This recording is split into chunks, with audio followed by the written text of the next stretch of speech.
Hi, welcome back to the channel. A new month is upon us already. March is here, and that means spring is right around the corner. The time changes next week, and I could not be more excited about that. I hate cold weather. It's good for a horror isolated story, but for me personally, I am much more of a spring and summer person, and I could not be more ready for that. But since it is a new month, that means there are a ton of new releases coming out that I can't wait to tell you about. I have 16 horror, thriller, young adult, fantasy horror, and even one middle grade book to tell you all about. So let's get right into it. These first 5 books all came out on March 1st. The first one is A Night to Die For by Schroeder. So Mario only wanted one normal night of his high school experience. He spent most of his time as a loner and gaming with his one and only friend Lucas. So when his mom asks him to take Elena Dexter to the prom as a favor to her father, which is his mom's boss, he figures this might be his only shot. So he takes Elena to the prom, and he is crowned prom king, which is very odd. And the prom queen is the it girl, Maribel Starr. But when they place the crown on top of his head, hundreds of worms slither out of it and all over Mario. And if that's not bad enough, on the way home from the prom, they see a dead body in the ditch, and it's none other than the prom queen, Maribel Starr. All Mario wanted was to go to prom, but he somehow ended up in hell. This next one is called Gallant by V.E. Schwab. So Olivia Pryor has grown up in Maryland School for Girls, and all she has of her past is her mother's journal, which seems to unravel into madness. Then a letter invites Olivia to come home to Gallant. Yet when Olivia arrives, no one is expecting her. But Olivia is not about to leave the first place that feels like home. It doesn't matter if her cousin Matthew is hostile or if she sees half-deformed ghouls haunting the hallways. That's totally normal, right? Olivia knows Gallant is hiding secrets, and she is determined to uncover them. When she crosses a ruined wall at just the right moment, Olivia finds herself in a place that is Gallant, but not. The manor is crumbling, the ghouls are solid, and a mysterious figure rules over all. Now Olivia sees what has unraveled generations of her family and where her father may have come from. Olivia has always wanted to belong somewhere, but will she take her place as a prior, protecting our world against the master of the house, or will she take her place beside him? This next story is one that needs no introduction. You know all about it, I'm sure by now. It is Sundial by Catriona Ward. All Rob wanted was a normal life. She almost got it too. A husband, 2 kids, a nice house in the suburbs. But Rob fears for her oldest daughter, Callie, who collects tiny bones and whispers to imaginary friends. Rob sees a darkness in Callie, one that reminds her too much of the family she left behind. She decides to take Callie back to her childhood home, to Sundial, deep in the Mojave Desert, and there she will have to make a terrible choice. Now on the flip side of this, Callie is worried about her mother. Rob has begun to look at her strangely and speaks of past secrets, and Callie fears that only one of them will leave Sundial alive. Next up we have The Book of Living Secrets by Madeleine Roux. I don't know how you pronounce that. So this story is about Adele and Connie. They're best friends. One thing they've always had in common is their love of a little-known gothic romance novel called Moira. So when the girls are tempted by a mysterious stranger to enter the world of the book, they hardly suspect it will work, but suddenly they are in the world of Moira, living among characters they've obsessed about for years. Except all is not how they remember it. The world has been turned upside down. The lavish balls and star-crossed love affairs are now interlaced with unspeakable horrors. The girls realize that something dark is lurking behind their foray into fiction, and they will have to rewrite their own arcs if they hope to escape this nightmare with their lives. Next we have The Night Shift by Alex Finlay. It's New Year's Eve 1999, and at a Blockbuster Video in Linden, New Jersey, 4 teenage girls working the night shift are attacked. Only one survives. Police quickly identify a suspect who flees and is never seen again. 15 years later, and in the same town, 4 teenage employees working late at an ice cream store are attacked, and again, only one makes it out alive. Both surviving victims recall the killer speaking only a few final words. "Good night, pretty girl." In the aftermath, 3 lives intersect. The survivor of the Blockbuster massacre who's forced to relive her tragedy, the brother of the original suspect who's convinced the police have it wrong, and the FBI agent who's determined to solve both cases. On a collision course toward the truth, all 3 lives will forever be changed, and not everyone will make it out alive. These next 2 stories both come out on March 15th. The first one is A Black and Endless Sky by Matthew Lyons. So this story is about siblings Jonah and Nell Talbot, who used to be inseparable, but ever since Jonah suddenly blew town 12 years ago, they couldn't be more distant. Now, in the wake of Jonah's divorce, they embark on a cross-country road trip back to their hometown of Albuquerque, hoping to mend their broken relationship along the way. But when a strange accident befalls Nell at an abandoned industrial site somewhere in the Nevada desert, she begins experiencing ghastly visions and exhibiting terrifying, otherworldly symptoms. As their journey through the desolate American Southwest reveals the grotesque change happening within his sister, one thing becomes clear to Jonah. It's not only Nell in there anymore. Pursued by a mysterious stranger who knows far more about Nell's worsening condition than they let on, the siblings race to find a way to help Nell and escape the desert before they're met with a violent, bloody end. But there are far worse things lurking in the desert ahead, some of them just beneath the skin. Next up is The Ravenous Dead by Darcy Coates. And believe it or not, this is the first time I have ever mentioned Darcy on this channel. I know she's this big time author and everybody loves her. But yeah, I've never read a Darcy Coates novel, but I know a lot of you have. So this is book 2 in the Gravekeeper series. So this story is about Kira, hired as Blightly Graveyard's new groundskeeper. She lives surrounded by the dead. They watch her through the fog. They wordlessly cry out. They've been desperately waiting for help, moving on, and only Kira can help them. But not every restless spirit wants to be saved. Sometimes the dead hate the living too much to find peace. As Kira struggles to uncover the tangled histories of some of the graveyard's oldest denizens, danger seeps from the darkest edges of the forest. A vicious serial killer was interred among the tree decades before, his spirit twisted by his violent nature. He's furious, ravenous. And when Kira unwittingly answers his call, she may just seal her fate as his final intended victim. These next 5 stories all come out on March 22nd, and the first one is Field Guide to the Supernatural Universe by Alyson Noel. This is a middle grade novel, which I thought was super cute.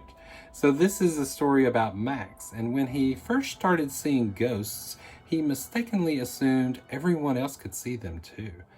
Now, after years of being blamed for the pranks of mischievous spirits, Max is determined to do whatever it takes to make himself normal. But when he's sent to spend the summer with his eccentric grandfather, Ramhart, being normal becomes impossible. Here in Glimmerville, bakeries sell enchanted pies. The lake is infested with mermaids. The town's beloved ghosts roam free, and Ramhart himself is celebrated as the world's most famous monster hunter. At first, all Max wants is to survive the summer, but the more time he spends in Glimmerville, the more he starts to wonder if he's finally found a place where he can truly be himself. But when a supernatural attack steals Ramhart's soul, Max, with the help of a few new friends, must go on a quest to find his grandfather's renowned field guide, an enchanted book that contains all the knowledge Ramhart has gathered about defeating unearthly nemesis. And if they don't find the book fast, Glimmerville will crumble into chaos, and Max will lose the only person who's ever made him feel at home. Next up is Shadow Flicker by Gregory Bastianelli. This is a story about investigator Oscar Bassarin. He travels to Kidney Island off the coast of Maine to document the negative effects of shadow flicker from wind turbines on residents living near the windmills, but is unprepared for what he encounters from the islanders. Oscar's research shows that sleep deprivation, light deficiency, and ringing headaches brought on by the noise and constant strobe-like effect of the sun filtered through the spinning blades of the turbines brings on hallucinatory episodes for the closest neighbors to the machines. Melody Larson's elderly father nearly chokes to death after stuffing dandelion heads into his mouth. The Granberry's pregnant cow repeatedly runs headlong into a fence post. Tatum Gallagher mourns her young son who vanished more than a year ago, presumed swept out to sea by a wave while fishing on the rocky shore, but several people claim to see him appear only in the glimmer of the shadow flicker. As Oscar's investigation deepens, he discovers the turbines create an unexpected phenomena kept secret by a select group of people on Kidney Island who have made a scientific breakthrough and attempt to harness its dark power. Next up, we have The Book of Cold Cases by Simone St. James. In 1977, Clare Lake, Oregon was shaken by the Lady Killer murders. Two men, seemingly randomly, were murdered with the same gun, with strange notes left behind. Beth Greer was the perfect suspect, a rich, eccentric 23-year-old woman seen fleeing one of the crimes, but she was acquitted and she retreated to the isolation of her mansion. Now in 2017, Shay Collins is a receptionist, but by night she runs a true crime website, The Book of Cold Cases. A passion fueled by the attempted abduction she escaped as a child. When she meets Beth by chance, Shay asks her for an interview. To Shay's surprise, Beth says yes. So they meet regularly at this chick's mansion, but Shay never feels comfortable there. Things start moving on their own when she's not looking, and she could swear she's seen a girl outside the window. The allure of learning the truth about the case from the smart, charming Beth is too much to resist. But even as they grow closer, Shay senses something is awry. Is she making friends with a manipulative murderer, or are there other dangers lurking in the darkness of the Greer house? Next is The Bone Orchard by Sara A. Mueller. Charm is a witch, and she is alone. The last of a line of conquered necromantic workers, now confined within the yard of regrown bone trees at Orchard House, and the secrets of their morrow. Charm is a prisoner and a survivor. Charm tends the trees and their clattering fruit for the sake of her children, painstakingly grown and regrown with its fruit. Shame, justice, desire, pride, and pain. Charm is a whore and a madam. The wealthy and powerful of Beauregard come to her house to buy time with the girls who aren't real. Except on Tuesdays, which is when the Emperor himself lays claim to his mistress, Charm herself. Now, Charm is also the only person who can keep an empire together, as the Emperor summons her to his deathbed and charges her with choosing which of his awful, faithless sons will carry on the empire, by discovering which one is responsible for his own murder. If she does this last thing, she will finally have what has been denied her since the fall of Inshil, her freedom. But she will also be betraying the ghosts, past and present, that live on within her heart. Charm must choose her dead emperor's will or the whispers of her own ghosts. Justice for the empire or her own revenge. Next up, we have What We Harvest by Anne Fraistat, however you pronounce that. So this story is about Wren. She owes everything she has to her home, Hollow's End, a centuries-old, picture-perfect American town. Tourists travel miles to marvel at its miracle crops, including the shimmering, iridescent wheat of Wren's family farm. Until 5 months ago, that's when the Quicksilver Mercury blight first surfaced, poisoning the farms of Hollow's End one by one. It began by consuming the crops, thick silver sludge bleeding from the earth. Next were the animals. Infected livestock and wild creatures alike staggered off into the woods by day, only to return at night, their eyes fogged white, leering from the trees. Then the blight came for the neighbors. Wren is among the last locals standing, and the blight has finally come to her too. Now the only one she can turn to is the last person she wants to call, her ex, Derek. They haven't spoken in months, but Wren and Derek still have one thing in common. Hollow's End means everything to them, only there's much they don't know about their hometown and its renowned miracle crops, and they're about to discover that miracles aren't free.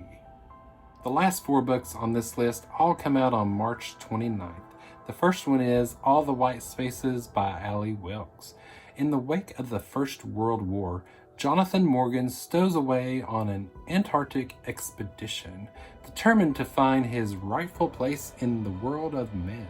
Aboard the expeditionary ship of his hero, the world-famous explorer James Australis Randall, Jonathan may live as his true self and true gender, and have the adventures he has always been denied. But not all is smooth sailing. The war casts its long shadow over them all, and grief, guilt, and mistrust skulk among the explorers. When disaster strikes in Antarctica's frozen Weddell Sea, the men must take to the land and overwinter somewhere which immediately seems both eerie and wrong. A place not marked on any of their part-drawn maps of the vast white continent. Now completely isolated, Randall's expedition has no ability to contact the outside world, and no one is coming to rescue them. In the freezing darkness of the polar night, where the aurora creeps across the sky, something terrible has been waiting to lure them out into its deadly landscape. As the harsh Antarctic winter descends, this supernatural force will prey on their deepest desires and deepest fears to pick them off one by one. It is up to Jonathan to overcome his own ghosts before he and the expedition are utterly destroyed. Next up is Below by Laurel Hightower. How far would you go to help a stranger? While driving through the mountains of West Virginia during a late-night snowstorm, a recently divorced woman experiences bizarre electrical problems, leaving her with little choice but to place her trust with a charismatic truck driver. But when an unexplainable creature with haunting red eyes gets between them, she is forced to make one of the toughest decisions of her life. Will she abandon the stranger who kept her safe? Or will she climb down below where reality has shapeshifted into a living nightmare? Next, we had The Resting Place by Camilla Sten. So this story is about Eleanor, who suffers from a condition in layman's terms called face blindness. And she walked in on the murder of her grandmother, I believe, and she came face to face with the killer, but of course she can't identify him. Then a lawyer calls and tells her that her grandmother has left her a house in the Swedish woods, and it is where her grandfather died suddenly, a place that has held secrets more than 50 years. So the lawyer, Eleanor's boyfriend, and aunt all travel to this place looking for answers, but as they get closer to bringing the truth to light, they'll wish they had never come to disturb what rests there. The final book on this list is called The Temps by Andrew DeYoung. Jacob Elliott doesn't want a temporary job in the mailroom at Delphi Enterprises, but after 2 post-college years of unpaid internships and living in his parents' basement, he needs the work. Then on his first day, the unthinkable happens.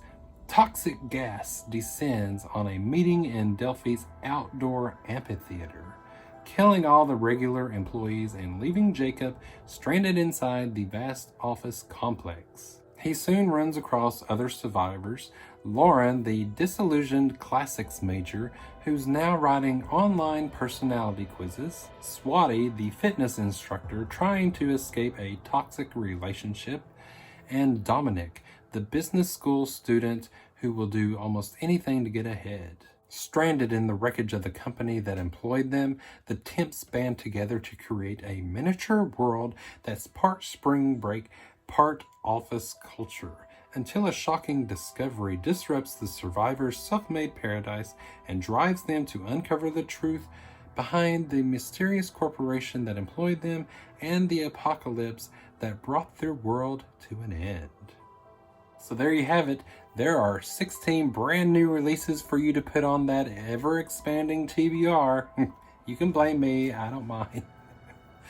Out of this list, I really look forward to checking out Below by Laurel Hightower and The Temps, and even A Night to Die For and that field guide to the supernatural universe. I mean, there are so many good ones on here. Let me know what you plan on picking. Which ones are you going to put on your TBR? Have you read any of these already? I saw Sundial at a bookstore last week. It's so pretty. I was so tempted to buy it, but I'm not buying any of these this year.